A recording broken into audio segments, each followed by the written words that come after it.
पूरी पृथ्वी पर मौजूद एक ऐसा अनजान सा आइलैंड जिसे कि स्वर्ग माना जाता था, लेकिन कुछ एक्सप्लोरर्स गलती से वहाँ पर चले जाते। वहाँ पर उन्हें कुछ ऐसे खतरनाक रहस्यों का पता चला जिससे कि वो वापस कभी लौट कर ही नहीं आए। इस एडवेंचरस कहानी की शुरुआत होती है रिचर्ड नाम के एक वर्किंग प्रोफेशनल को दिखाते हुए। रिचर्ड इस समय बैंकॉक में अपनी छुट्टियां एंजॉय कर रहा था। वो हर साल अपने काम से 1 महीने की छुट्टी लेता और अलग अलग कंट्रीज की सैर करता। रिचर्ड के हिसाब से अपनी सारी छुट्टियां किसी बार नाइट क्लब में एंजॉय करने से अच्छा वो अलग अलग कंट्रीज घूमे और वहाँ के लोगों की जीवन शैली के बारे में पता लगाए। इसीलिए रिचर्ड को एक्सप्लोर करना बहुत ही ज्यादा पसंद था। अब रिचर्ड पूरे दिन तक ट्रेवल करने के बाद अपने रूम के अंदर जाने का ट्राई करता है, लेकिन उसे चाबी का यूज करके ठीक से दरवाजा ओपन करना नहीं आ रहा था। बहुत ज्यादा कोशिश करने के बावजूद भी रिचर्ड अभी भी अपने घर के बाहर ही होता है। पर तभी उस जगह पर फ्रेंच नाम की एक बहुत ही ब्यूटीफुल लेडी आ जाती है। रिचर्ड को थोड़ा परेशान होता हुआ देखकर नैन्सी वहाँ पर चली गई और उसकी चाबी लेकर दरवाजा ओपन करती है। दोनों एक अच्छी सी स्माइल देते हैं और कहीं न कहीं रिचर्ड को नैन्सी काफी पसंद आ गई थी। वो नैन्सी के साथ जैसे ही थोड़ा बात करने गया तभी पीछे से नैन्सी का बॉयफ्रेंड ईथन आ जाता है। ईथन को देखकर नैन्सी उसके साथ अपने कमरे में चली गई। बेचारा रिचर्ड अपने वर्किंग प्रोफेशनल वाली लाइफ में भी अकेला था और अभी भी अकेला ही रहता है, जो कि अपने कमरे में जाकर सो गया।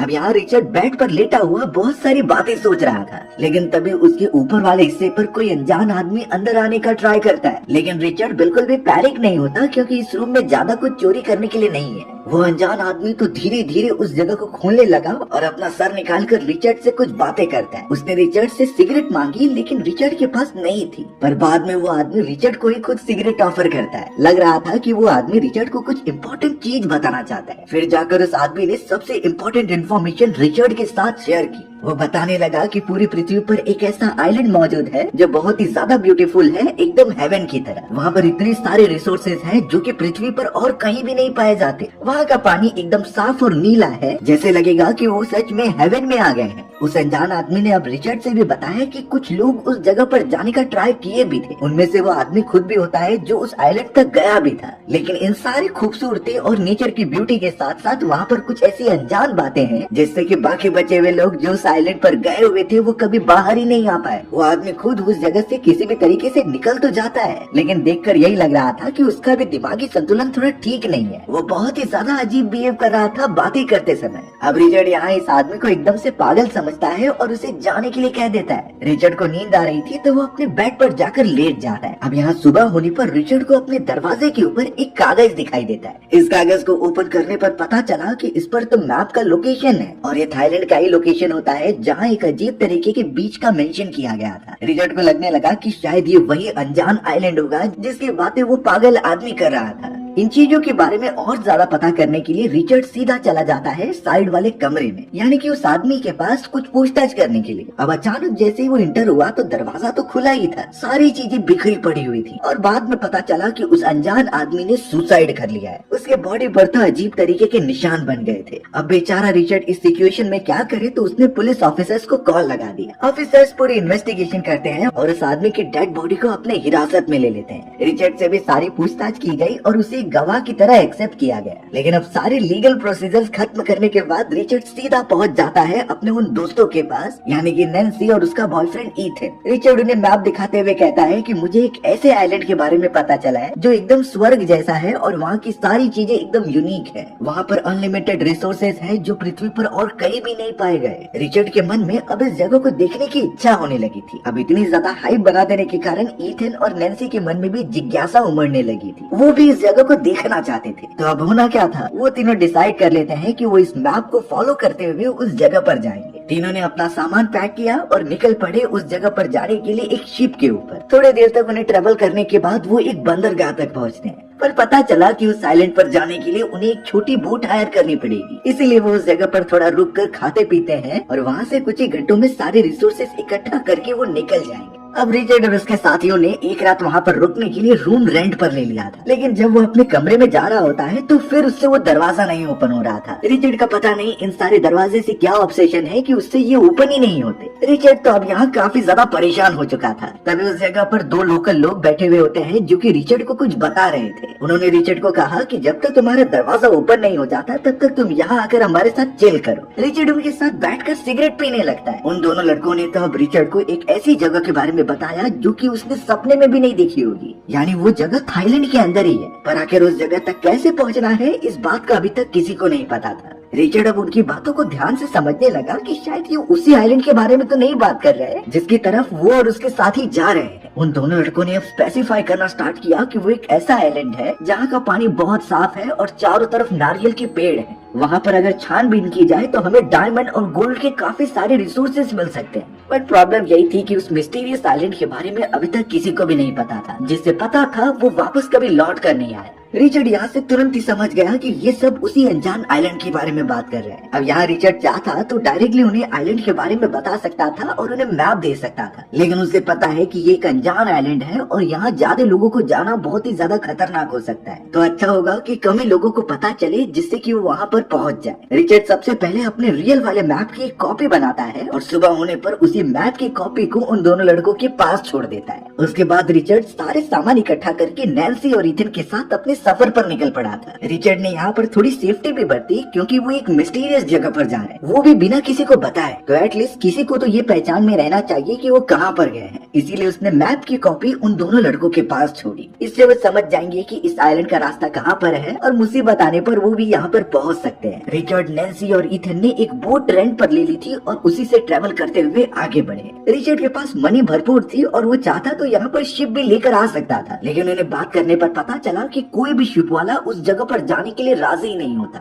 यानी सभी को इस बात का अंदाजा तो है कि वो एक खतरनाक जगह। कोई और ऑप्शन ना होने के कारण तीनों एक नाव पर बैठकर सीधा चले आते हैं एक आइलैंड की तरफ। ये आइलैंड वो मिस्टीरियस आइलैंड नहीं था जिसकी तलाश में वो सब निकले थे। फिलहाल अब शाम का समय हो चुका था तो वो स्टे करने के लिए इसी जगह पर रुक जाते हैं। इस पॉइंट के बाद से ही पता चलेगा कि उन तीनों की सर्वाइवल स्किल्स कैसी हैं। अगर वो किसी जगह पर फंस जाते हैं तो हम अपने आप को इमेजिन करेंगे उनकी जगह पर और फिर ये देखेंगे कि उन खतरनाक बियर्डों में से कैसे सर्वाइव किया जाता है। अब धीरे धीरे यहाँ पर रात होने लगी थी। रात में सबसे डरावनी चीज ये होती है कि आइलैंड पर बहुत ही खतरनाक जानवर रहते हैं। अब उनसे बचने के लिए सबसे अच्छी टेक्निक होती है कि आप आग जला कर रखिए। जंगली जानवर बहुत ही ज्यादा डरते हैं आग और मशाल से, तो ये काम शायद रिचर्ड को अच्छी तरीके से पता था, तो उन्होंने आग जला दी और उससे अपना खाना भी पकाने लगे। उनकी ये रात बहुत अच्छी तरीके से कटती है, लेकिन उन्हें पता था कि सुबह उन्हें काफी मेहनत करनी है। रिचर्ड, नैन्सी और इथन पानी में पहुंच जाते हैं और दूसरी तरफ वही आइलैंड मौजूद था जहाँ पर उन्हें जाना था और उस प्लेस को ढूंढना था। उस आइलैंड और बीच की दूरी बहुत ज्यादा होती है, तो उन्हें तैर के जाना ही सही लगा। इसीलिए वो बड़ी हिम्मत करते हैं और तीनों किसी भी तरीके से पानी में तैरने लगते हैं। कई देर तक वो तैरते ही रह गए और थोड़ी देर के अंदर उस आइलैंड पर भी पहुंच जाते हैं। उस आइलैंड की चौड़ाई बहुत ही ज्यादा थी जो बड़े पैमाने पर फैली होती है, लेकिन मैप में भी यहाँ पर अच्छे से दिखाई नहीं दे रहा था कि इस आइलैंड पर वो हेवन वाली जगह कहाँ पर है। हो सकता है कि ये बीचों बीच हो और उन्हें काफी लंबा सफर तय करना होगा।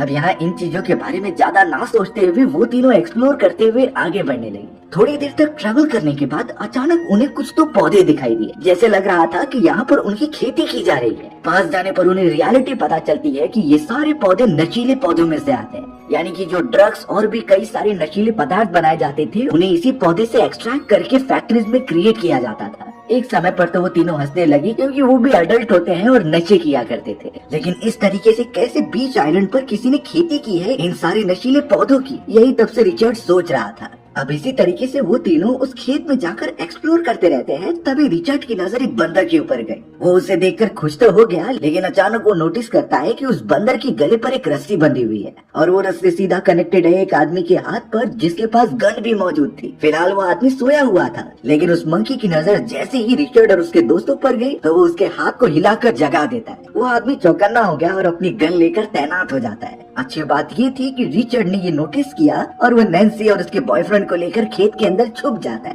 बाद में पता चला कि उस जगह पर और भी कई सारे लोग मौजूद हैं जिनके पास एडवांस हथियार हैं और यही सारे लोग इस आइलैंड पर बड़ी बारीकी से इस तरीके के नशीले पदार्थों की खेती किया करते थे, क्योंकि ऑब्वियसली गवर्नमेंट ने इन चीजों पर बैन लगाया हुआ है। नशीले वाले पदार्थों के ऊपर जरा भी खेती नहीं की जा सकती और अगर कोई करेगा तो उसके ऊपर सख्त कार्रवाई की जाएगी। तो इसीलिए ये सारे लोग एक अलग ही आइलैंड पर ये खेती कर रहे थे ताकि कोई पहुंच ना पाए। अब उन्हें पता तो चल जाता है कि कोई उस जगह पर मौजूद है, इसीलिए वो सभी खेत के अंदर हथियार लेकर घूमने लगे। बेचारे रिचर्ड और उसके सभी दोस्त किसी भी तरीके से छुपते हुए आगे जा रहे थे। उन्हें पता नहीं कि ये लोग अगर उन्हें पकड़ लेंगे तो क्या करेंगे, लेकिन ये कंफर्म था कि वो उन्हें छोड़ने नहीं वाले। यहाँ रिचर्ड, नैन्सी और ईथन किसी भी तरीके से ट्रैवल करते हुए उस पौधों वाले इलाके से बाहर निकलते, लेकिन शायद वो तीनों बहुत ही ज्यादा बदनसीब थे क्योंकि आगे जाने का रास्ता ही नहीं होता। वहाँ पर तो एक वाटरफॉल था जो बहुत ही बड़ा होता है। अब उन तीनों को समझता नहीं कि वो यहाँ से बाहर कैसे निकले। उस जगह से डायरेक्टली नीचे कूदना भी काफी खतरनाक हो सकता है और अगर उन्होंने जल्दी कुछ डिसीजन नहीं लिया तो पीछे मौजूद वो सारे सोल्जर्स उनके पास पहुँच जाएंगे। लेकिन इस मोमेंट पर कभी हम फंस गए और हमें उस वाटरफॉल के अंदर कूदना हो बिना ये जाने कि वो कितना गहरा है। ऑब्वियस बात है कि अगर वो गहरा नहीं होगा तो ऊंचाई से कूदने पर उन्हें बहुत ज्यादा चोट लग सकती थी। तो सबसे पहले हमें ऊपरी वाले हिस्से से कुछ बड़े बड़े पत्थर फेंक के देखने चाहिए कि वो पानी के स्तर से कितना ज्यादा नीचे जा रहे हैं। अगर पानी से जमीन काफी ज्यादा नजदीक होगी तो पत्थर की टकराने की आवाज भी उन्हें सुनाई दे सकती है। ये ऑप्शन अगर नहीं काम करता है तो फिर पेड़ों की टहनियों का यूज करना चाहिए। पेड़ों की टहनियों को अगर निशाना लगाकर वहाँ पर फेंकेंगे तो उनकी तरह पानी के अंदर जा सकते हैं और वो तब तक नहीं रुकेंगे जब तक पानी के एकदम तल तक ना पहुँच जाए। ये मैं नहीं कह रहा बल्कि बियर ग्रिल्स द्वारा दी गई सबसे अच्छी एडवाइस है इन जगहों पर सरवाइव करने के लिए। उन्होंने ऐसी कंडीशन आने पर पेड़ पौधों की टहनियों से चेक किया है कि पानी कितना गहरा है। लेकिन अब इस जगह पर रिचर्ड और ईथन जो एक दूसरे से बहस करने लगे थे कि आगे क्या किया जाए, पागल नैन्सी बिना कुछ सोचे वहाँ से डायरेक्टली जंप लगा देती है। नैन्सी के इतने बहादुरी दिखाकर पानी में कूदते ही अब वो दोनों भी पीछे पीछे आ गए थे। अच्छी बात हुई कि वो पानी काफी गहरा था। पानी की तल एकदम नीचे होती है जिससे उन्हें जरा भी चोट नहीं लगी। लेकिन इस तरीके का रिस्क हमें नहीं लेना है। हमारे मास्टर बियर ग्रिल्स द्वारा बताई गई सारी चीजों को फॉलो करना ही चाहिए। अब यहाँ रिचर्ड, नैन्सी और ईथन को ये चीजें करने में मजा भी आ रहा था, पर अचानक साइड में मौजूद एक आदमी उनके लिए ताली बजाने लगता है। वो तो हंसते हुए ये कहने लगा कि मुझे ये करने में कई दिन लग गए थे, तुम तीनों ने ये पहली बार कर दिया, यानी तुम लोगों में बहुत ही ज्यादा हिम्मत है। अब तो वो ब्लैक आदमी सीधा उन तीनों को लेकर अपने बस्ती में चला गया। रिचर्ड, नैन्सी और ईथन इस पूरे आइलैंड पर मौजूद इतने सारे लोगों की बस्ती देखकर एकदम चौंक जाते। पता चला कि ये सारे लोग यहाँ पर ट्रैवल करने नहीं आए बल्कि वो तो इसी जगह पर रहते हैं और अपना जीवन यापन करते हैं। ये जगह पूरी तरीके से बाहरी दुनिया से एक्सट्रैक्टेड थी। न ही यहाँ पर टेक्नोलॉजी होती है और न ही कोई सेल फोन। यहाँ सारी आधुनिकता एकदम से उस जमाने की थी जैसा कि इंसानी प्रजाति फॉरेस्ट में रहा करते थे। इनफैक्ट इस पॉइंट पर कई लोगों का मानना है कि गॉड और भगवान ने जो हमें जन्म दिया है वो आधुनिकता के लिए नहीं बल्कि अपने सर्वाइवल के लिए। इसीलिए इस कबीले के लोग यही चीजें फॉलो करते हैं और सिर्फ उतना ही काम करते हैं जिसमें कि उनका सर्वाइवल हो जाए। ना ही उन्हें 9 to 5 ऑफिस जाना है और ना ही कोई बड़े बिजनेस संभालने हैं। सिंपल सी लाइफ थी और सिंपल से मोटिव थे कि उन्हें सर्वाइव करना है और अपनी जिंदगी गुजारनी है। अब रिचर्ड, नैन्सी और ईथन का स्वागत वो लोग अच्छी तरीके से करते हैं और उन्हें उनके लीडर के पास लेकर जाया गया। उस कबीले के लीडर का नाम सेल होता है। सेल जब उन तीनों को देखती है तो पूछने लगी कि तुम्हें इस जगह के बारे में किसने बताया। तब जाकर रिचर्ड उसे डिटेल प्रोवाइड करता है कि मेरे साइड में एक आदमी मौजूद था जिसने कि इस जगह की मुझे मैप बना कर दिया, लेकिन अफसोस की बात है कि वो आदमी ने सुसाइड कर लिया और वो मारा गया। सेल तुरंत ही समझ जाती है और कहने लगी कि उसी अनजान आदमी ने इस जगह के बारे में पहले पता किया था, उसी की वजह से हम यहाँ पर आए और एक बस्ती बना ली। पर कुछ समय के बाद वो आदमी एकदम से मेंटली चैलेंज्ड हो गया। उसे कुछ समझ नहीं रहा था और वो इस जगह को छोड़कर हमेशा हमेशा के लिए चला गया था। सेल को भी दुख है कि वो आदमी मर चुका है। अब सेल यहाँ पर उन तीनों से एक और बात पूछती है कि तुम यहाँ पर आ तो गए, लेकिन इसके बारे में तुमने किसी और को बताया है कि नहीं। अब नैन्सी और ईथन ने तो इसके लिए मना कर दिया, पर रिचर्ड को पता था कि उसने आते आते 2 लोगों को इसके बारे में बताया है, लेकिन फिर भी वो झूठ बोल देता है कि मैंने किसी को नहीं बताया। ये बातें सुनने के बाद सेल ने वो एग्जिस्टिंग मैप भी जला दिया था, क्योंकि वो नहीं चाहती थी कि बाहरी दुनिया का कोई और भी इंसान यहाँ पर है। अगर सभी लोगों को इसके बारे में पता चल गया तो ये जगह भी पूरी भर जाएगी। आधुनिक लोग तो इसे अपना टूरिस्ट स्पॉट बना लेंगे। रिचर्ड और उसके दोनों साथी इस बात को बड़ी अच्छी तरीके से समझ रहे थे। अब वो तीनों तो बड़े मजे से उस आइलैंड को एक्सप्लोर करने लगे होते हैं। ट्रैवल करते हुए तीनों उस बीच के पास पहुंचे जो बहुत ही ब्यूटीफुल था। वहाँ का पानी लिटरली नीला और एकदम साफ होता है और चारों तरफ पर्वत श्रृंखलाएं फैली हुई थी जो इसकी ब्यूटी में और ज्यादा इनहेंसमेंट कर रही होती है। रिचर्ड और उसके साथी तो ये नजारा देखकर एकदम से दंग रह जाते हैं। उन्होंने तो अपनी लाइफ में ऐसी खूबसूरत जगह देखी नहीं थी। इनफैक्ट रिचर्ड के हिसाब से जैसा कि इस जगह को हेवन कहा जाता है ये वैसा ही है। रिचर्ड, नैन्सी और ईथन ने तो कुछ समय तक यहीं रहने का डिसाइड कर दिया था। वहाँ के सभी लोग उन तीनों को अपना मेहमान मान रहे थे और अपनी जीवन शैली की चीजें सिखाते हैं, जैसे कि वहाँ के साफ पानी में मिलकर फिशिंग करना और कई सारे गेम्स खेलना।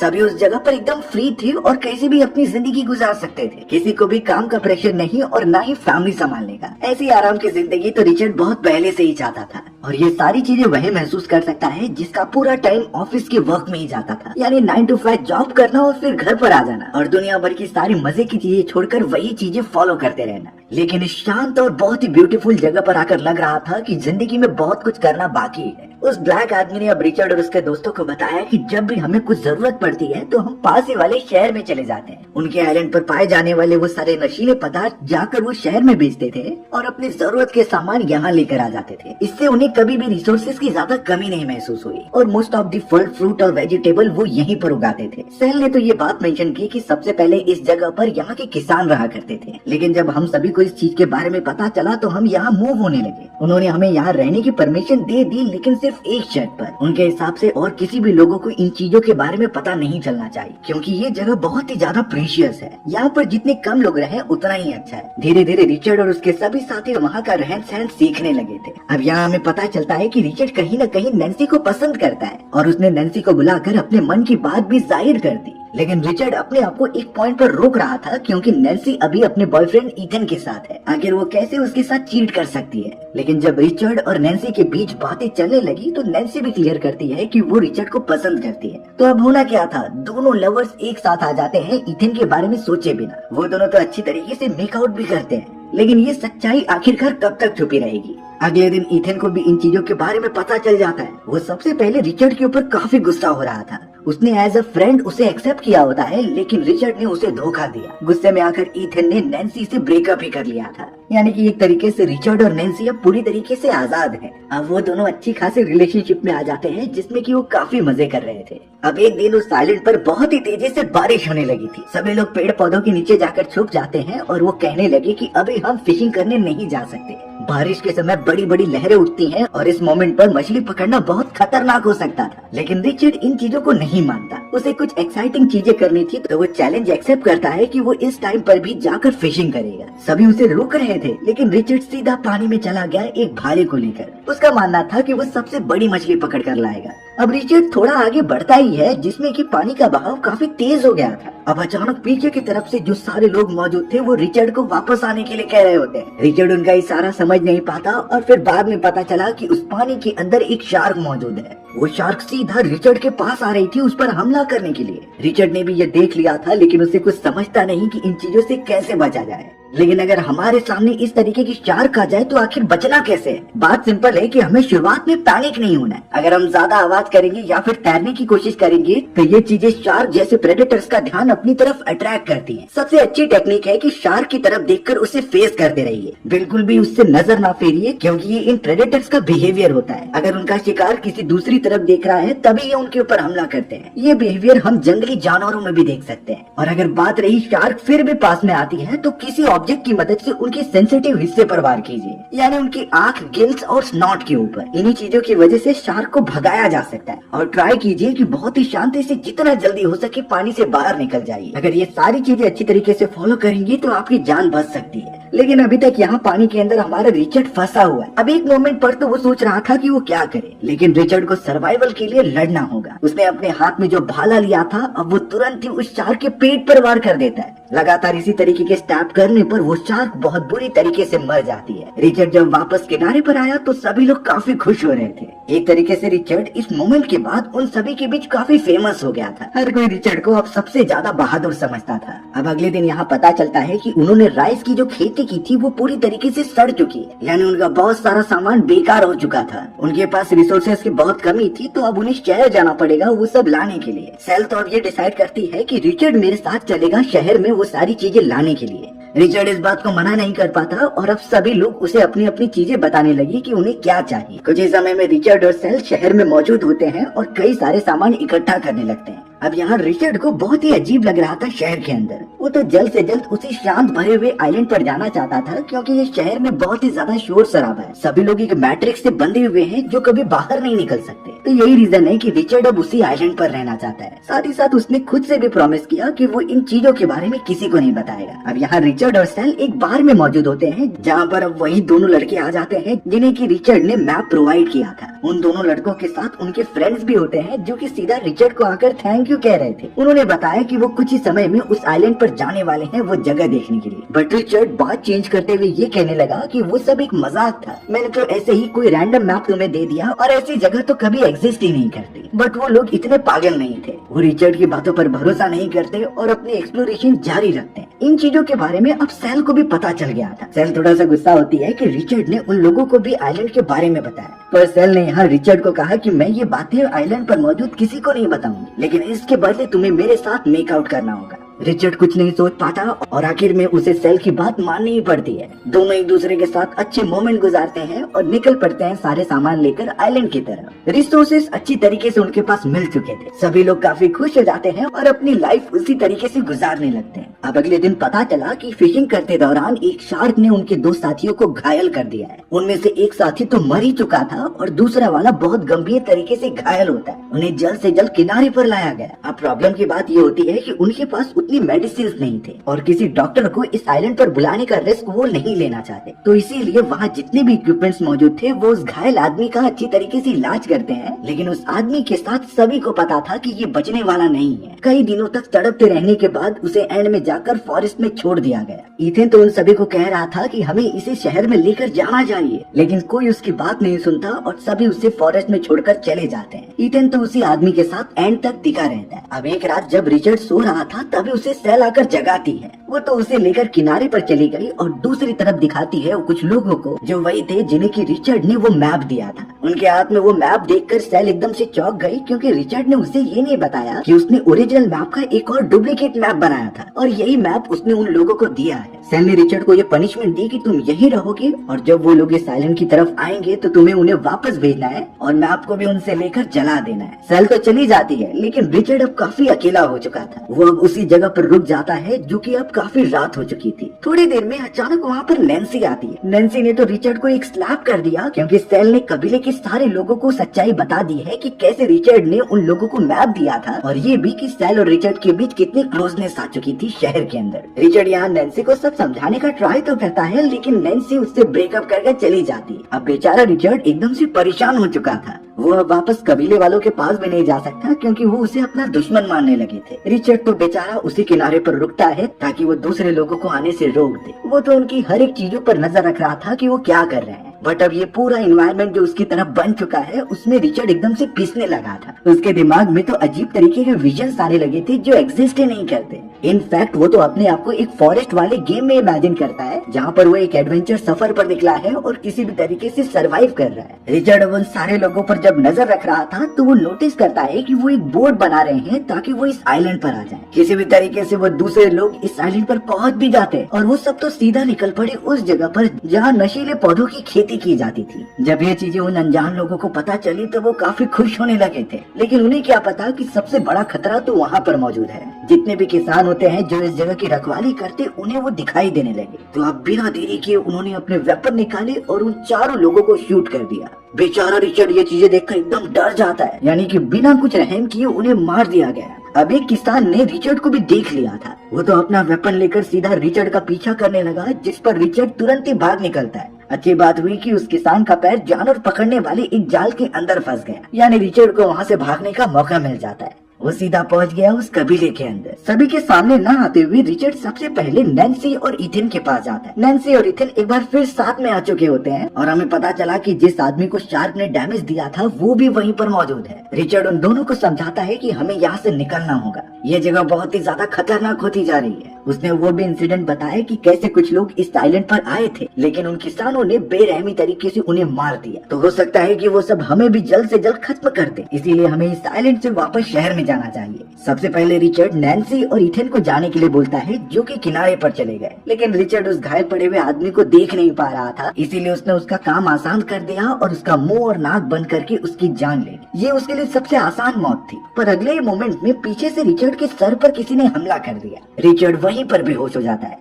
थोड़ी देर बाद जब उसकी आंखें खुली तो सामने की तरफ उन किसानों का लीडर मौजूद था। सारे कबीले वाले जुट चुके थे, जिसमें कि किसान बताता है कि हमारे इस आइलैंड पर कई और लोग भी आ रहे हैं और ये चीजें तो शुरुआत से ही मना की गई थी। और उसके पास तो मैप भी होता है जिसे कि रिचर्ड ने बनाया था। वो किसान तो सेल के ऊपर ही गुस्सा होने लगा, क्योंकि उसने पहले भी बोला होता है कि इस आइलैंड पर उनके अलावा और कोई भी नहीं आएगा। फिर आखिरकार उन्होंने ये मैप क्यों बनाया और इतने सारे लोग यहाँ पर क्यों आ रहे हैं। और जब उस किसान को ये पता चलता है कि रिचर्ड ने ही उस मैप का डुप्लीकेट बनाया था, तो वो और भी ज्यादा गुस्सा हो गया। उसने तुरंत ही एक पिस्तौल निकाली और उसके अंदर एक बुलेट डाल दी। उसने ये गन अब सेल को दे दी होती है, जिसमें कि वो एक शर्त रखता है कि तुम पहली बार में अगर रिचर्ड को मार दोगी तो सब कुछ ठीक रहेगा, नहीं तो तुम सबको भी ये जगह छोड़कर जाना होगा। रिचर्ड को बहुत बुरी तरीके से पकड़ लिया जाता है। सेल तो बिना कुछ सोचे समझे उसके ऊपर पॉइंट कर देती है और अब ये पूरा लक का गेम था कि पिस्तौल के उस चैम्बर में गोली मौजूद है कि नहीं। तुरंत ही सेल ने गोली चला दी और लकीली उसमें गोली नहीं होती और रिचर्ड बच जाता है। लेकिन इस इंसिडेंट के बाद जितने भी लोग थे उनका भरोसा सेल पर से उठ गया था। अगर वो इस तरीके से बाहरी लोग को मार सकती है तो उन्हें भी छोड़ेगी नहीं। इसीलिए अब रिचर्ड के साथ सभी लोग वहाँ से बाहर निकलने का डिसाइड करते हैं। किनारे पर जितनी भी बोट्स मौजूद थी वो उसकी मदद से आगे बढ़ने लगे और वादा करते हैं कि इस आइलैंड पर वो कभी नहीं आएंगे। आइलैंड जितना ज्यादा खूबसूरत और शांत है उतना ही जानलेवा हो सकता है, ये बातें उन्हें पता चल गई। अब इस बात को यहाँ कई महीने बीत जाते हैं। रिचर्ड भी अपने वर्किंग लाइफ में वापस आ चुका था, लेकिन वो उन मोमेंट को कभी भूल नहीं पाएगा जो कि उस आइलैंड पर बिताए हैं। वो एकदम साफ नदियाँ और ब्यूटीफुल नजारे। अब यहाँ रिचर्ड ने जब अपना मेल बॉक्स ओपन किया तो नैन्सी ने उसे एक मेल किया होता है। उसे ओपन करने पर पता चला कि उसके अंदर तो आइलैंड पर ली गई सारी वीडियो फुटेजेस हैं। उन्हें देखकर रिचर्ड काफी खुश हो गया और उसकी यादें ताजा हो गई।